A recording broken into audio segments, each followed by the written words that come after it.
So, my name is Crystal O'Connor. If you don't already, some of you people already know me. Awesome. If you don't know me, I actually work for Libsyn, which is a podcast host and distribution company here in Pittsburgh, Pennsylvania. I've been in the tech industry for about 15 years, working in everything from electronic and online litigation into web hosting, which is how I got into blogging. And then I moved into podcast hosting over at Libsyn. So I've been at this for a little while. I've been on several different shows, including Libsyn's The Feed. I've also been a guest on the Podcasters Roundtable, and I co-host Libsyn Live, which is a Q&A on how to podcast, which is available up on YouTube. And I also produce a few of my own shows as well. So that's it. So why do you need a home for your show? When I talk about your home for your show, I'm talking about your website. A lot of people think, well, my podcast is already in iTunes, or it's already in Stitcher. So why do I need a website? Well, what happens if iTunes went away tomorrow? I'm not saying they're going to. They're not making any money off of podcasting. What if they get rid of podcasts from their iTunes store? Or even at that, in general, Google does not scan iTunes, but Google will scan your website. Or maybe there's additional content you want to offer your listeners, such as show notes and things like that. You need a website for your show. And that website becomes your home. It's your home base. Yes, you need a website. If something happened to iTunes tomorrow, what would happen to your audience? Your website adds to your search rankings, Google, Bing. Provides a home base where listeners can find you, find your episodes, find out how to listen to you. Maybe they're maybe they just switched to an Android device. Well, how do I get to you on Android if before I was on iTunes? You can put links like that on your show website. Provides you with a home place for your show notes or transcriptions, any additional content, relevant content. And here's some example websites. More Stories has a very basic podcast page. Libsyn, this is one of our basic pages for Libsyn Live. She Podcasts is a podcast about women podcasters, and that's their homepage, just to give you some ideas. So when I talk about search, I always start by talking about what's your top 10. So if you go into Google and you run a search on anything, what do you get back? You get back 10 results, right? The first page is always going to be 10. You should own those 10 results. They should be you if they're searching for you. So my first example here is The Nerdist. And you notice just by searching for his show name, every single result here is his. He owns it. He did that partially through his website. Many of the hits here are his website. He did that partially through iTunes. He also has a Wikipedia page. So it's a well-rounded solution, but it all starts with his website. Another example here is Aisha Taylor from Girl on Guy. Same exact thing. I did a search, not even for her, I searched for Girl on Guy. And I got all results of her. They start with her site and includes just the link to her show in iTunes, not all her individual episodes. Amazon, those kinds of things. So she owns her top 10. Jessica Comferman is co-host for She Podcasts. Again, she has actually multiple shows, and maybe you meet her at a conference and you know her name, you have her business card, you don't know what shows she has. So you do a Google search for Jessica Comferman. She owns her identity on Google. And one more is one of my personal shows, Bullet Talk Radio. And again, if you do a search for Bullet Talk or Bullet Talk Radio, I own the top 10 in Google. And that's partly, again, through the use of websites and other locations such as iTunes, Facebook, and so forth. But it always comes back to your website. Now, on your website, you will probably want to put show notes. If you're not familiar with show notes, it's basically a general idea of what you're going to get out of the episode. It might include some time codes. You'll see here, I'm going to walk in front for a second. There are time codes here for what's being talked about that Elsie put into that show.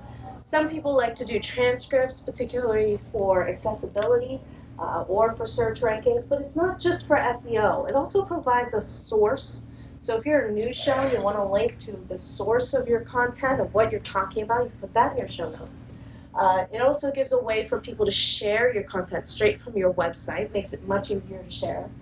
timelines for people who are interested in just a specific part of the conversation. Maybe you have an hour-long episode and you spoke with one guest for 20 minutes. So you provide that time code so somebody can come in and listen to that 20 minutes. Or, again, transcripts, images, bios of your guests, and other information. All of that does become search capable, but that's also good for your listeners. They want to see that information. So why WordPress? If you're not already familiar with WordPress, WordPress is one of the top content management systems out there. And by that I mean it has a back end where you can log in, you can add your content, you can do plugins, make it pretty, and then the front end is your nice website. It makes it really easy for you to add content. It is one of the most popular blogging softwares out there. It powers 24.1% of all sites on the internet, and that is the number from just this year. It is extremely popular amongst podcasters. Therefore, there are tons of already created plugins and themes that you can use for your podcast. So it makes it really easy for you to connect your podcast and your WordPress site. No manually coding media players or anything like that. Somebody's already done that for you. A word of caution. My background is web hosting, so I saw what these content management systems do to web servers. Always maintain all security updates, or pick a hosting service that will do this for you. Kind of like Windows. WordPress is really popular, so hackers really like to try to break it. So maintain those security updates. When you get pinged that, hey, go click the update button in WordPress, do it. Or bring on a host that will do that automatically for you. Don't pick plugins just because they're popular. When you get into WordPress and you go into that plugins library, there are thousands and thousands of plugins to pick from. And some of them are really popular. Don't pick them just because they're popular. That doesn't mean they're secure. It doesn't mean that they're safe.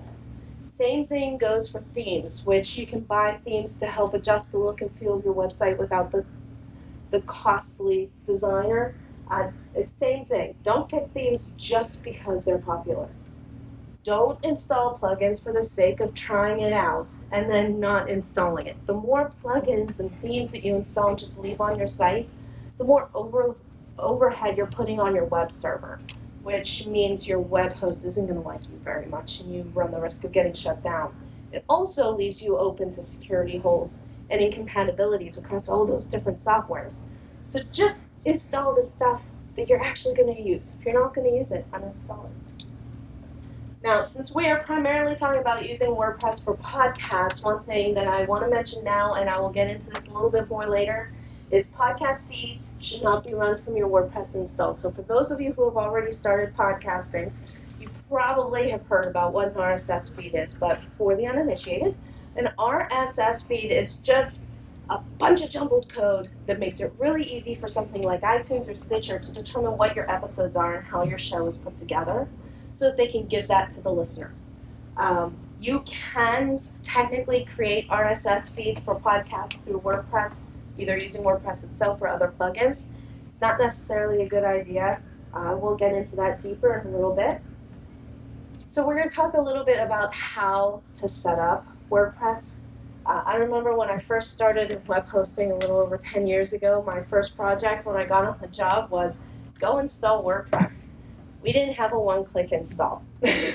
This meant go create a database, write a bunch of commands, make sure you're running this version of PHP and a whole bunch of other stuff. It took me 2 days. And I was technical. It's not like that anymore. But there are some things you need to consider. What will your domain be and where will you register it? So for me, if I wanted to do a personal site, my name's Crystal O'Connor, so I might have the site crystaloconnor.com. So I need to buy that domain name, crystaloconnor.com. Where will you host your website? It's kind of like, where are you going to host your media files? Where is your website going to physically live? What server in this world is it going to live on so that when people go to crystaloconnor.com, that site comes up? And where will you host your podcast? If you don't already have a podcast rolling, your media files need to have a home too. And that shouldn't be your web host because it's not what they're meant to do. For web hosting, I do recommend Pair Network, not only because I worked for them at one point, but because In this business, you either have McDonald's hosting or you have good hosting. And Pair Networks provides very, very good hosting. They're stable, they're reliable, they have support that actually answers the phone, and they are Pittsburgh-based, which makes me happy. They do also have a domain registrar, which is pairnick.com. And we will get into how to pick a registrar and host in a little bit, but that I do like to recommend Pairnick or another company called Hover. And of course I work for Libsyn, so I'm going to put Libsyn up on the screen as a good host for your media files, but there are other hosts out there, such as, say, Spreaker or, SoundCloud, but I don't recommend them. Podbean, there are other, Blueberry, there are other hosts out there that can maintain your media files and your RSS feed for you. So picking a domain name. You have to first make sure somebody doesn't already have your domain name. So it's kind of like starting a business. You have to make sure somebody doesn't already have that business name, right? Same idea. In the world of domain names, we call that the Whois database. Now you can go to GoDaddy or Hover or Enom or Network Solutions, and they'll all have this search bar that allows you to search to see if the domain of your choice is already taken. And when you do a search, if it is already taken, you're probably going to see an output like this. If it were on a higher resolution screen, that might make a little more sense. But basically, it's going to tell you the domain name, when it was registered, who it's registered to, those kinds of things. But basically, all you really need to know at this point is that domain's already taken, you can't use it. One thing I will note, not all registrars play nice. So especially somebody like GoDaddy, if you go and you type in that domain name and that domain name does not already exist, they will actually hold that domain name for a certain period of time, so you can't go somewhere else and register it. You're now stuck registering it with them unless you want to wait more than 48 hours. I've tested this. So again, you can run your own Whois search, or you can use somebody like Pairnick that's not going to hold that domain name hostage should you wish to buy it from someone else. Domain registrars do matter.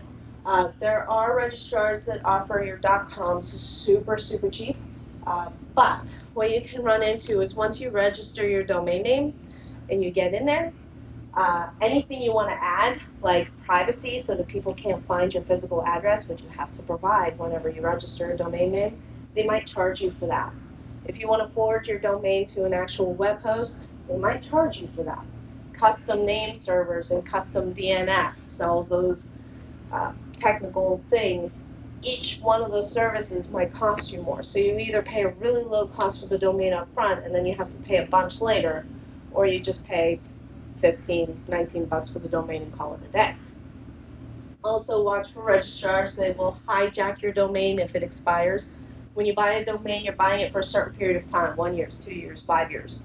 If you let that domain lapse and it expires, it goes into what's called a redemption period.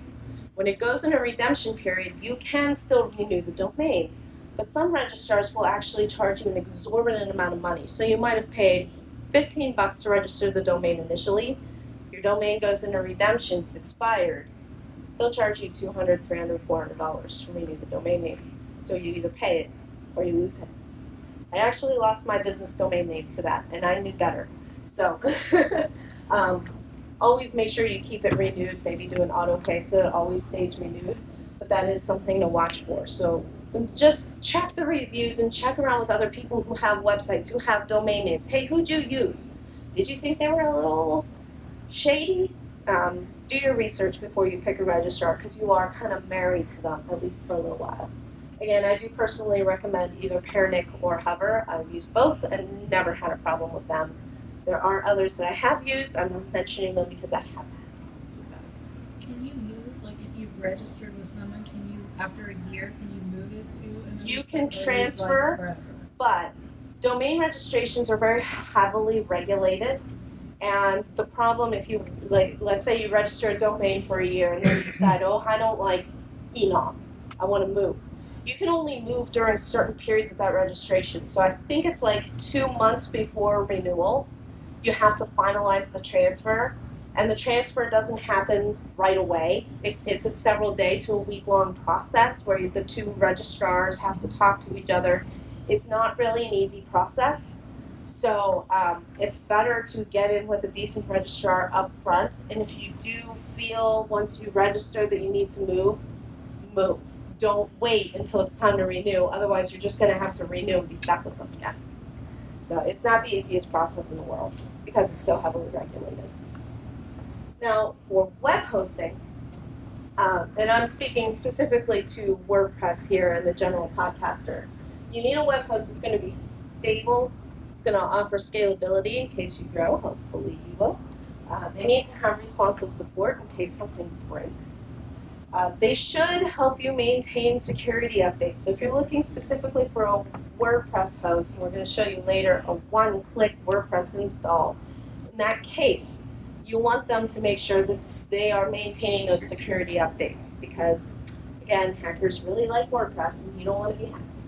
They should offer a pretty fair terms of service. And the reason I put that in there is because you find a lot, well, this web host will offer me unlimited bandwidth or unlimited storage.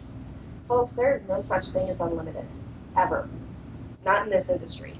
So if you look at the terms of service on something that's unlimited, they'll probably say, well, you're limited to a certain amount of CPU per process or a certain amount of RAM per process. Does that sound like English to the average person? Not really. But if you get a lot of traffic, you may have unlimited bandwidth, but you've just spiked the server resources on the server. They're going to shut you down anyway. There's no such thing as unlimited. So watch that. And if you're looking at a host for WordPress, hopefully they have a one-click WordPress install, because otherwise it's not the easiest thing to set up. And some people think stuff like that's fun. They probably think stuff like that is fun. Nick's over there shaking his head. Yes, that stuff's fun to people like us that are nerds. Not fun to somebody who just wants to get their awesome content out there, right? Oh, I almost forgot to mention, Libsyn has created a partnership with Pair. That partnership was something that I specifically fostered because I felt that we needed someplace good that we could recommend. And so if you sign up with Pair, you will get a free setup. You get a 100-day trial per se. So if you don't like the service, you can cancel at any time for a full refund. And 10% off, plans starting at $6. Over at Libsyn, I can help you with any questions about Pair, and their support team is responsive. So any questions you have, they can help you as well. So it is a good partnership. So if you want to do that, you can. Pair.com/Libsyn. So installing WordPress. Now what I'm showing you is through Pair's system, but if you have a host like GoDaddy where they're using cPanel or Bluehost, they all pretty much have some semblance of a one-click install. So you would just need to follow what their knowledge base says, but usually it's here's WordPress, hit the button, and it installs. This is Pair's Software Installation Manager. When you log in, you would just click PairSim, and you would pick WordPress, which is the first one on the list. And it'll pull up a page that'll ask you what your blog is going to be named, what domain name, which we've registered, if you want to put that on. It'll automatically pick the install path. You don't need to worry about all that stuff. And what's your email address? And then you just hit the install button.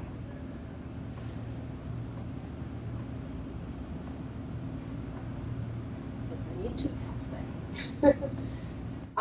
One of the nice things, and I will talk a little bit about helpful plugins, but Pair and most one-click installs will install WordPress with a plugin called WP Supercache. That's a good thing, so if you see that, thumbs up. It will tell you what your username and password are in order to log into your administration. That's it. It's already installed.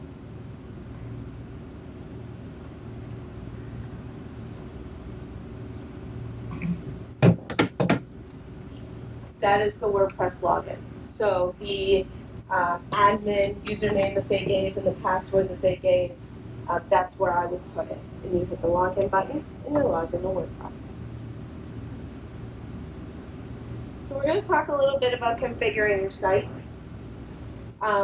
Because once you install WordPress, you're going to want to make it look pretty. You're going to want to set up things so that it does all the stuff you want it to do. Media players for your content, connect up to Facebook, things like that. So I'm going to start with things that make your site look pretty, and those are what we call themes. There are thousands of themes out there, and many of them are great. Many of them aren't. Some of them cost money, some of them cost a lot of money, some of them are free. Now, App and Deputy is one that I have installed on my personal blog. It is actually one of the most popular podcasting themes that I've been hearing about lately. One of the nice things about them is they do automatically have players built in. So you just give them your media file URL and boom, you've got the player. And it's designed to the look and feel of your site. The App and Deputy set, they have a number of different themes you can pick from, but the benefit to them is really that they do have that player and that they are specific to podcasters. All their themes are built around the concept of audio and video podcasters. So all of the App and Deputy themes operate on what's called the Genesis framework. Normally I wouldn't even talk about frameworks because a lot of times that's the stuff that's in the back end that kind of makes things work. The bad side to App and Deputy is that you either get their free theme and they have free themes, or you buy their theme, but you also have to get the Genesis framework. So you have to get two things. Now they walk you through how to do that, but the cost for the Genesis framework is $59.95, and the theme that I use that I walk through here is the Playcast Pro theme, and that's $59.95. Some other themes that you could consider that aren't necessarily podcast specific, but that are nice themes, very highly customizable, maybe not as expensive, is Choices by Avato, and that's $49, or Vantage Premium, which I think you see on a later slide. That one's $15. Both good themes. Actually, Choices is what Libsyn uses on their WordPress site, but they aren't necessarily podcast specific. So I just wanted to throw some of those different options out. Should you buy that theme? Well, there's a lot of really great themes out there, some that are expensive, some not as expensive, some that are free. A great theme doesn't have to be expensive. I've across multiple content management systems, I have used themes that are free, and they've been great.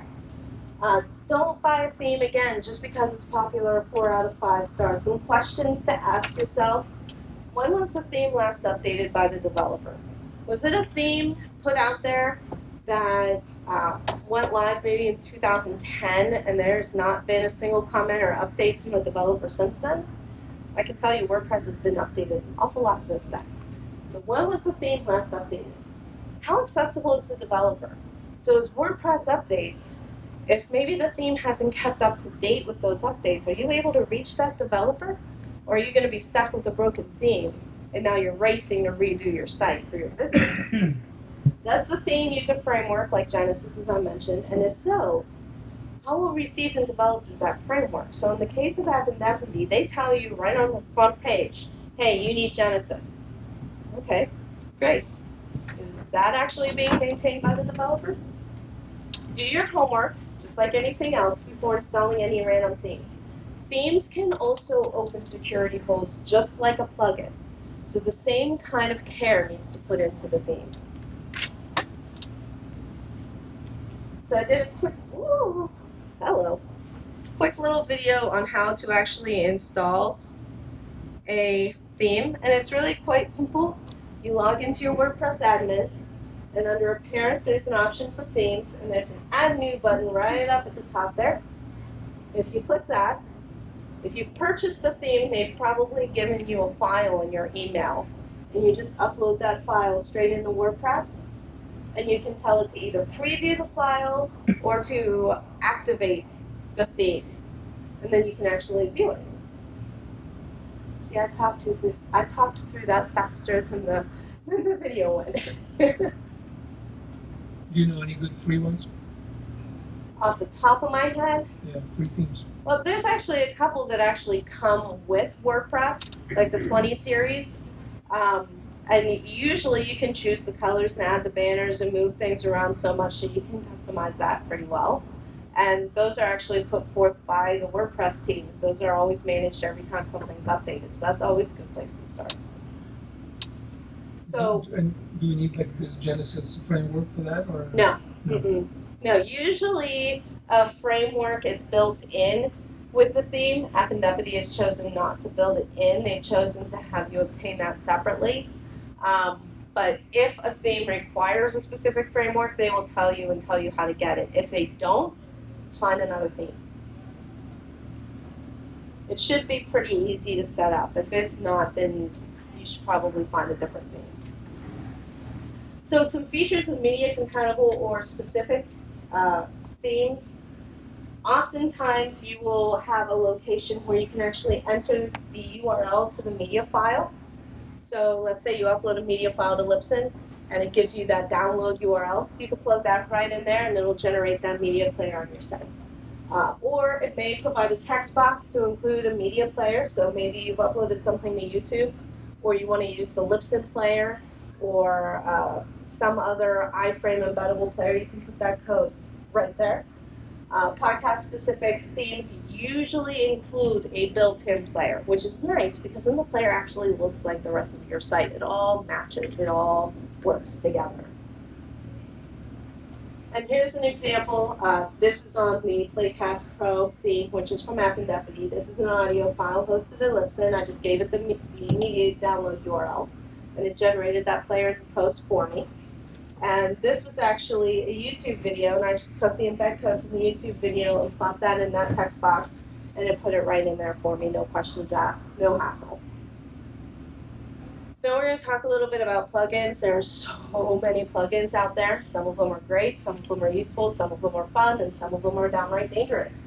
So how do you pick which ones you might want to use, especially for a media show? Well, got some recommendations.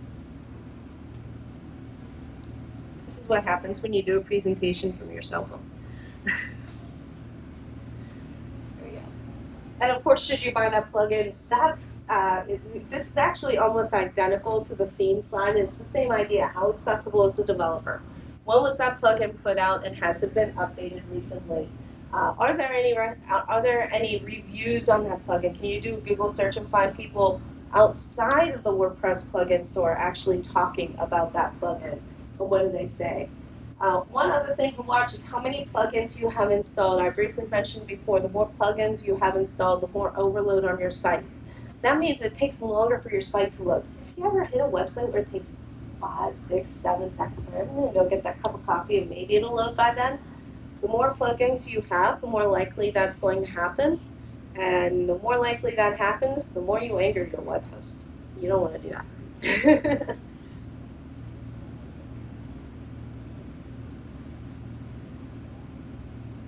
There we go. So some popular plugins for everybody, whether you're blogging or doing podcasting, these are some plugins that I by default install on every WordPress site. The first is Yoast SEO. Now there's a lot of different SEO plugins. They are really great plugins, but Yoast is one of the most popular, and I've been using it for years. Their development is great. They have free versions and paid for versions. I actually use the free version and have. I've never bought a copy, though I should, because I really want to support their development team. But it does a really good job of making it easy for you to optimize your posts for search engine rankings like Google, Bing, and even social.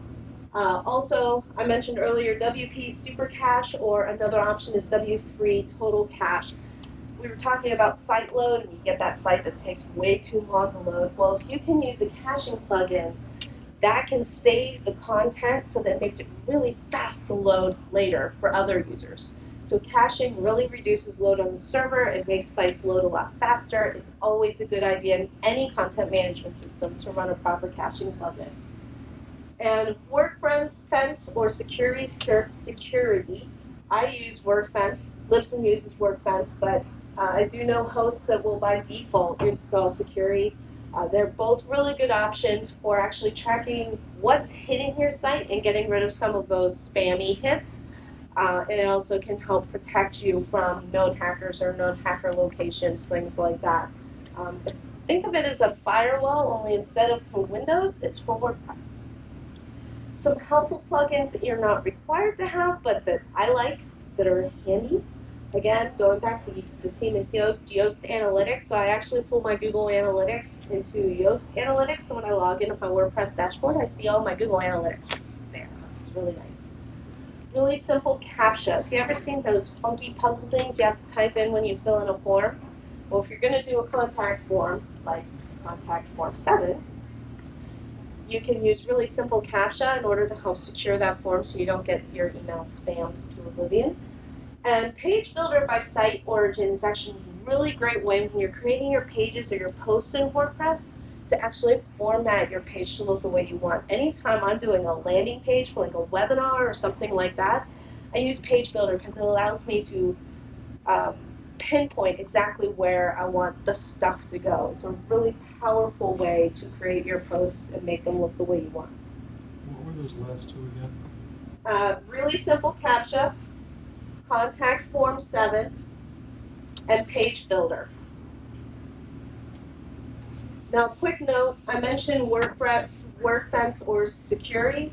I actually spoke with one of my web hosting friends about this, and I was informed that those one-click WordPress installers, the auto installers, oftentimes if you have one of those security systems installed, the auto installer will actually break. So if you're going to manually update WordPress and you have one of those installed, you should deactivate the plugin first, run your update, and reactivate the plugin. Or if you enable the auto update in WordPress itself, WordPress will handle the update so you don't have to worry about it. But it is just something to keep in the back of your mind. Some other helpful plugins if you ever want to sell especially physical products on your site. WooCommerce is probably one of the most common plugins for that. MetaSlider Pro, if you've ever seen those image slider banner themes on websites, MetaSlider Pro is one of my favorites for that. IT Lightbox is a really nice lightweight Lightbox plugin for handling images on your site. If you really want to replace the comment system on WordPress, by the way, please do. Discuss is a good option. The WordPress built-in search box is kind of terrible. So Relevancy is actually a really great option to do full text searches on your WordPress site. If you've ever tried to do a table using the editor, commonly known Tiny MCE, you've probably wanted to pull your hair out or go bald or something.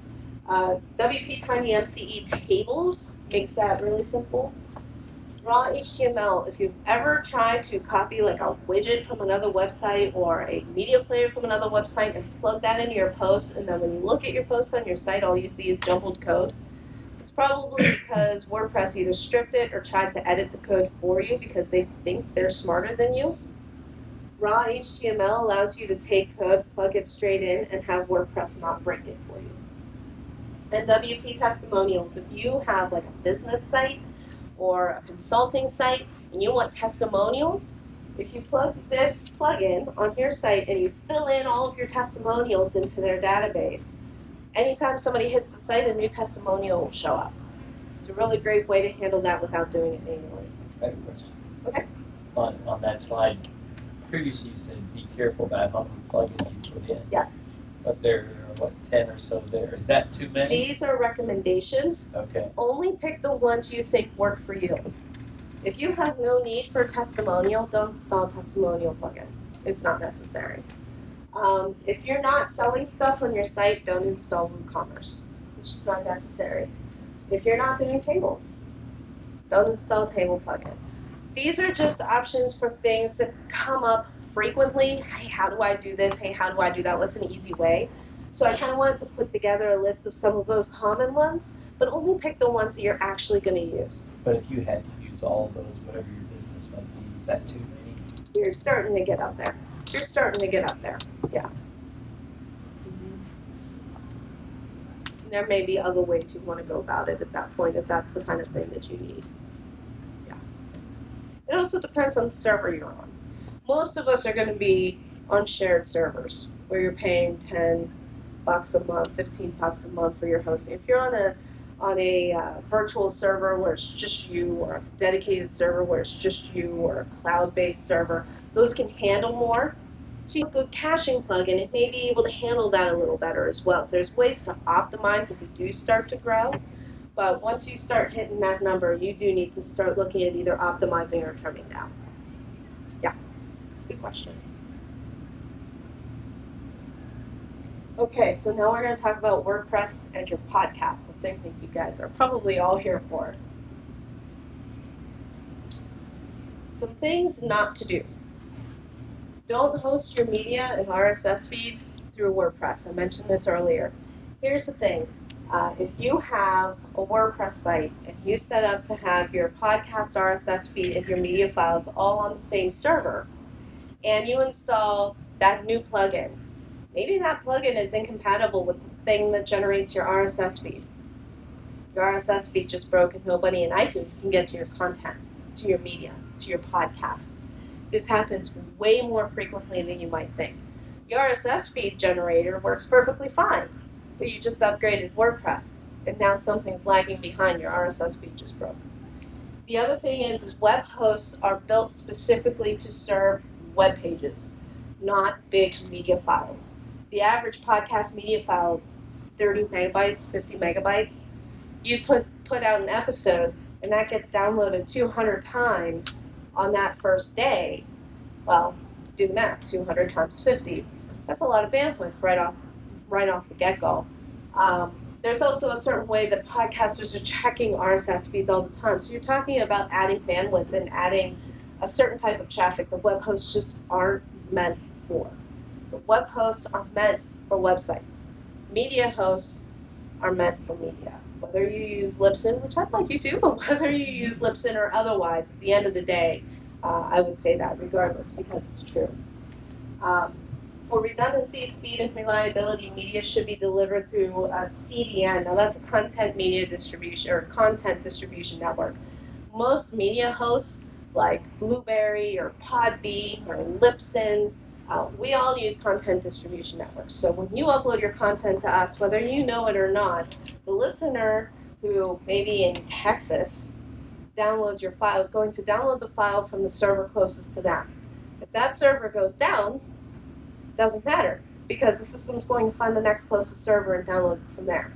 We do that for you. A web host isn't going to do that for you. It increases speed, it increases reliability. Plugins aren't always compatible with each other. It can break RSS feeds. That does happen frequently. Same with upgrades to WordPress. Sudden spikes in media downloads can cause your host to literally shut down your site, especially if you're on one of those $5, $10, $15 accounts. You're sharing your server with sometimes up to 2,000 other websites. If your site is causing trouble on the server, your web host isn't going to keep you up. They're going to shut you down. It's nothing personal, but they will disable you because you're affecting 1,999 of their other customers. So sudden spikes can get you shut down. And why would you keep all your eggs in one basket? A lot of us, while we're doing this as a hobby, someday hope that this is going to turn into some kind of a brand or some kind of a business. And one of the number one questions I get in podcasting is, how do I monetize? Well, if that's the kind of thing that you're looking for, why would you put all your eggs in one basket? If you have your media separate from your web host, if your website goes down, people can still get you on iTunes. They can still get you on Stitcher. If your RSS feed, God forbid, goes down, people can still find you on your website, and that's still available. So you always have something available.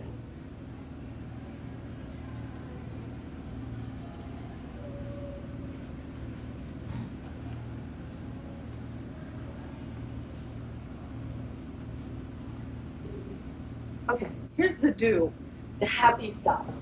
Host your media and your RSS feed through a podcast or media host.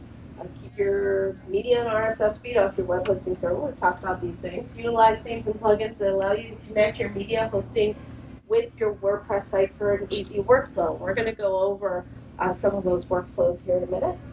If your website goes down, is upgraded, you install a plugin, your RSS feed can be made safe. If your RSS feed goes down for any reason, your site is still available, redundancy is good. See, so redundant that I repeat myself. So setting up your content on your WordPress site. So before you actually start posting, you have to know where on your site you're actually going to plan on posting things. So, your menu, like home, about me, podcast, what are those menu headings going to be, those kinds of things. One of the things that I see is, well, can I just have all of my episodes automatically show up on a page? You mean create posts? No, I mean a page. No, you can't. Why not? Well, there are actually reasons. What is a category? What is a post? And why does this matter? So a page is static. Let me see which one I do first. So I talk about categories first. So categories are like a folder where posts are going to go. So you might create a category for appearances. And any blog post that has to do with appearances is going to go in that category folder, appearances. Or maybe you have a bunch of posts strictly about technology.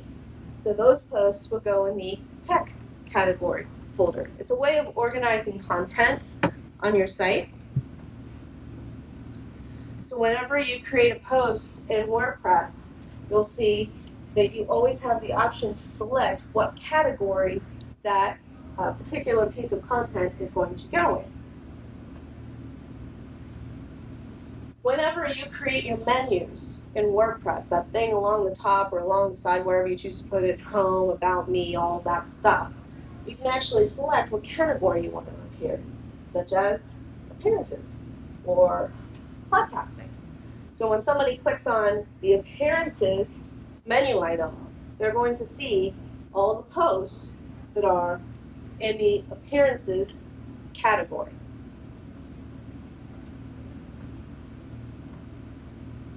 So pages are static. They don't change unless you specifically go in and edit them. So a page is good if you're creating like an about me, because you're probably going to create that and you're probably not going to edit it every single day, right? So that's what a page is. It's something that you create and that doesn't change. That's why you typically don't put rotating content on a page. That's what posts are for. A page is static.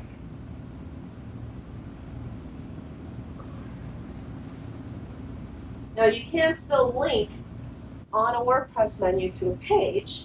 So about me is a page, and I created on this site additional sub pages like my current project, how I got here. Those are all pages, but that's something I built out that I don't plan on changing for God only knows when. So they are static. I can still link to them on the menu item, but those aren't going to change. I'm not putting a bunch of media players and stuff like that on there.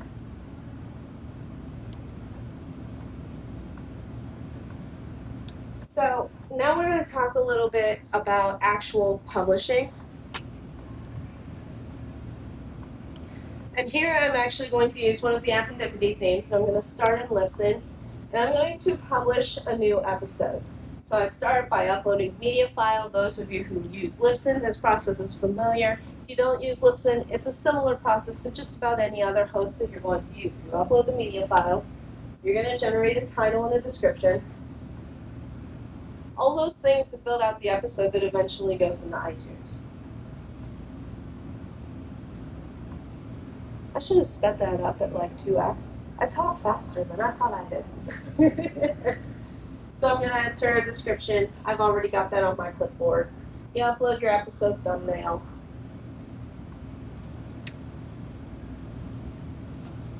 And you'll hit the publish button.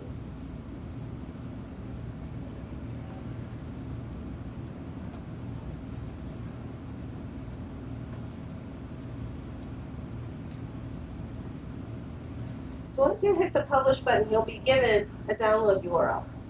I'm going to go into WordPress, and I'm going to create a post that's going to appear on my WordPress site. Now this is a post which is going to be categorized. So if somebody clicks on that menu item for, say, appearances, if this gets categorized into appearances, this is going to be the top post that they see. Now right here, where it says podcast MP3, I'm going to grab the media file URL, and I'm going to plug that right in there. The rest is just filling out a WordPress post just like normal. You're going to tag it, categorize it, all that fun stuff, and hit publish.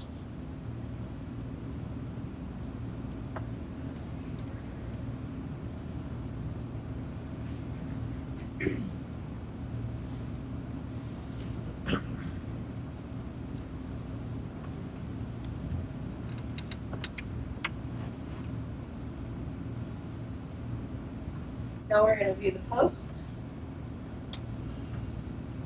And it created a nice nifty little player for me. The featured image that I uploaded in WordPress appears right there, and it's got all of my show notes available. So that's one workflow. You can use the download URL to the media file and a podcasting theme, and it's going to allow you to plug that media file in, and it creates a player for you. Now, another option, especially if you're a Libsyn customer, is what we call on-publish. So if you're using our on-publish for WordPress, you go into Libsyn, you create your post, and we will actually create that post in WordPress for you, instead of you having to create it first in Libsyn and then create it in WordPress. So it starts out very similar. You're in Libsyn, and you go to content, create new post, and you upload your media file, and you give it a title, you give it a description, upload your thumbnail, all of that fun stuff.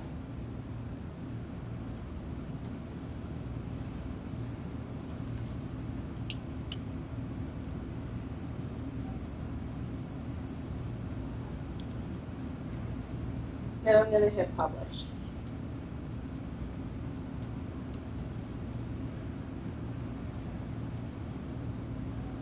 Now our system will actually automatically release this episode out to WordPress.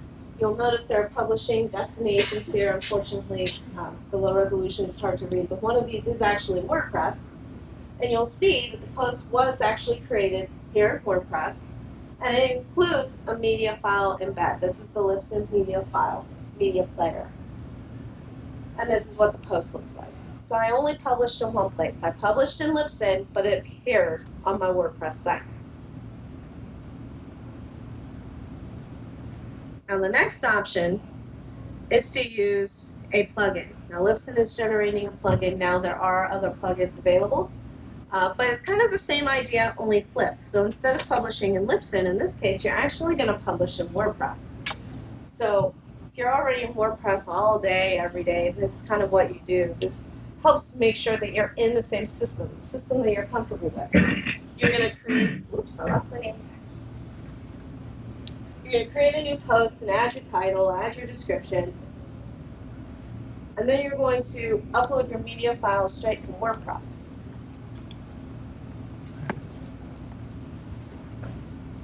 I'll choose the file off my hard drive. It's going to upload the file. Now, this is actually not uploading your web host. Even though you're on your WordPress site, this is actually uploading the media file to Libsyn, in this case. It's completely bypassing your web host. So we will still host the file for you. You have the advantages of using content distribution network of a media host. Generates that RSS feed for you, but you're doing it all from WordPress, where you're comfortable, where you're used to be. Choose your featured image.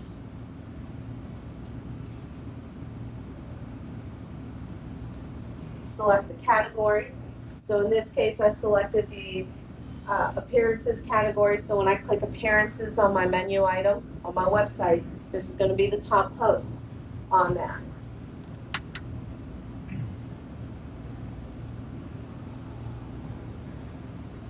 And I hit publish. So in this case, I've done all the publishing inside WordPress.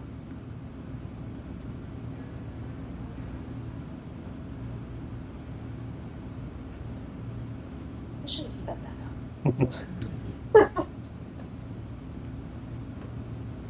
And this is what the post looks like.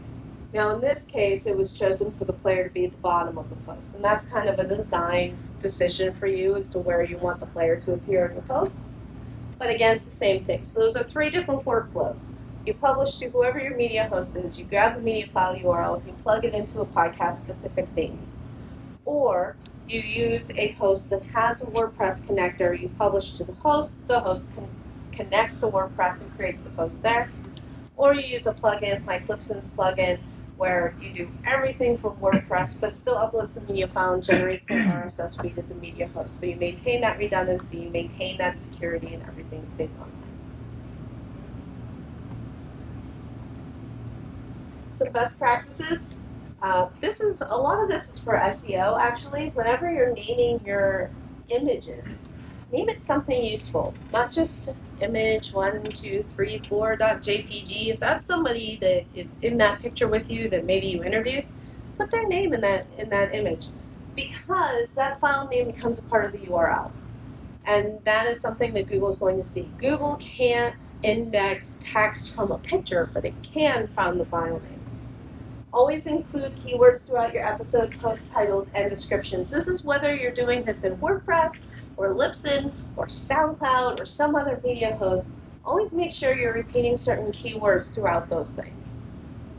Always, always, always include links on every page on your website to your show in iTunes, Stitcher, your RSS feed. Stitcher, iTunes, TuneIn, RSS feed.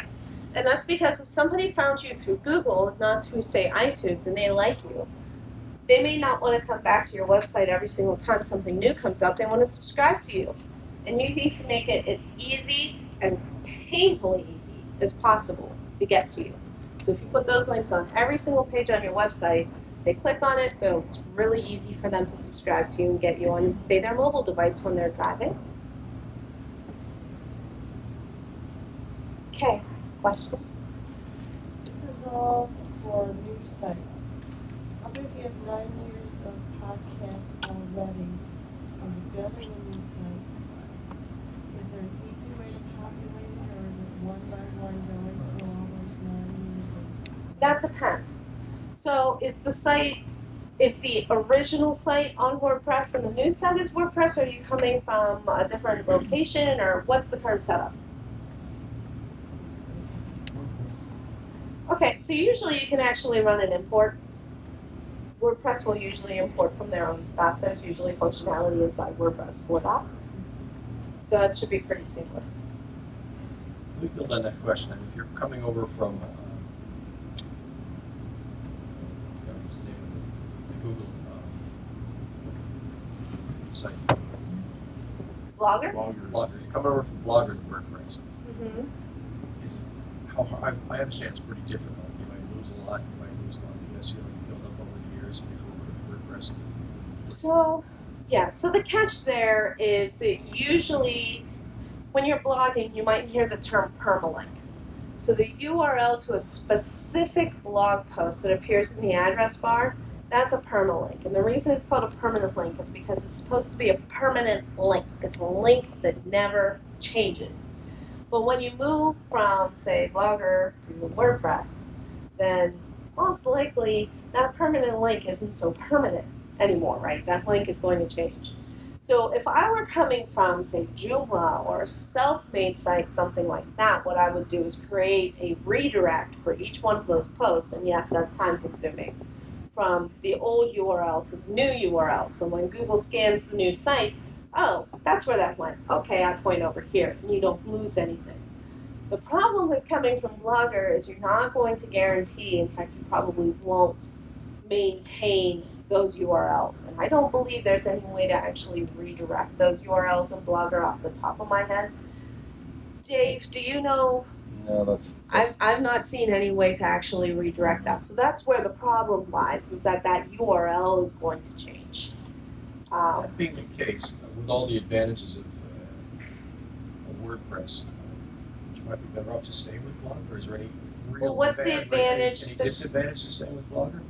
What's the advantage you're looking for specifically? Are you looking for something that's going to automatically post your podcast to Blogger? Is No, that not the... really. Actually, I'm pretty pleased with Blogger, but I just keep hearing that, WordPress. Like, you got to be on WordPress. I'm getting an inferiority complex. Well, WordPress is very popular. And I chose to do a topic today on WordPress, not because I love WordPress. You saw a lot of warnings in here today, right? I did a lot of, please don't do this. Please don't do that.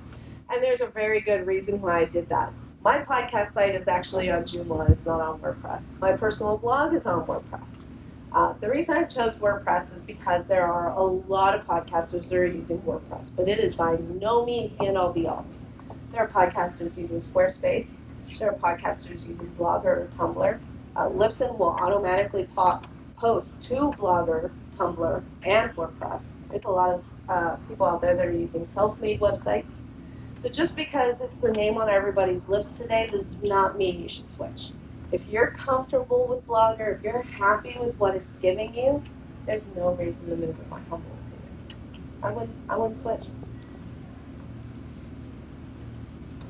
Oh, please, you don't have a question. I don't have a question. I want to comment on something she said because I had a situation where it was a good problem. I had too many visitors to my website. You'll hear this denial of service attack. Yes.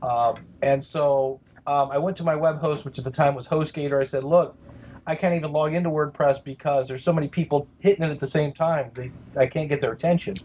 And I finally got in, and I looked at what was getting the most hits. And the thing that got the most hits was my RSS feed. And they said, turn off every plugin you can, whatever you can, go down to the bare bones minimum. So I instantly switched my feed to Libsyn and let them take the traffic. And the cool thing about that is that as I then went and worked on my website and figured out what to do and threw in some security stuff, my podcast just carried on like nothing was going on because the media and all the show notes are now on Libsyn. So there's a really cool advantage of that. I'm still kind of working on things on the front end of my website, but my hosting and all my RSS feed is on Libsyn, and it's cool because I don't have to worry about it. It just runs. So. How well is Opus Audio being supported throughout different players Yeah. to keep the file size down? Are you familiar? It's not, basically, in a nutshell. For better or for worse, I know they're definitely better sounding. Everybody just goes with MP3. The thing is, we should, because there are a lot of problems with bandwidth, especially in other countries or even in North Carolina in the case of Elsie. When you're in the mountains in the middle of nowhere. But most people just go with 64 mono to keep the file size down, and it doesn't sound horrible. But I've seen some podcasts that have it as an option already. I know in the past, Apple made a format called Enhanced Podcast, which they've now almost abandoned. And everybody I know that made one, they would have one where you could go to chapter mark, and almost everybody I know that made one just went to MP3 because there just wasn't enough people. It's what's popular. Yeah. That doesn't mean it's best, but it's. Yeah. Thank you. You're welcome. Any other questions? Okay. Well, then I would like to say, with the help of Alan, thank you very much for coming. I know this tends to be a bit more of a technical topic, and it can be, but I really do appreciate you coming. I hope you learned something, and if you have any questions, feel free to seek me out in the hallway. I will be around all weekend. Enjoy the rest of your day. Brilliant.